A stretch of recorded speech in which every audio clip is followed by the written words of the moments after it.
விக்ரம்லேயே வந்துட்டு அவரை டிஏஜிங் பண்ணி கொண்டு வரணும்னு பார்த்தாங்க. டைம் கன்ஸ்டன்ட்னால அதை பண்ண முடியல அப்படின்னு சொல்லி லோகேஷும் சொல்லியிருந்தாரு.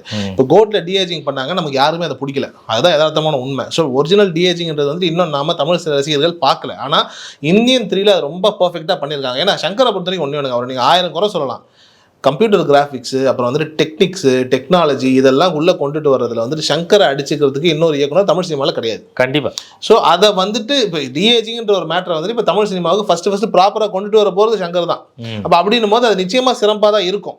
அதுக்கான ஒர்க் பண்ணியிருப்பாரு. அதுக்கான செலவுகள்ங்கிறது வந்துட்டு சொல்லுவாங்க இல்லையா, நார்மலாக தண்ணியில் தாளிக்கிறதுக்கும் நெய்யில் தாளிக்கிறதுக்கும் வித்தியாசம் இருக்குன்ற மாதிரி தலைவர் வந்துட்டு நெய்யிலேயே வந்துட்டு என்னென்ன தாளிக்கணுமோ தாளிச்சிருப்பாருன்னு வச்சுக்கோங்களேன். ஸோ நல்லா தான் இருக்கும்.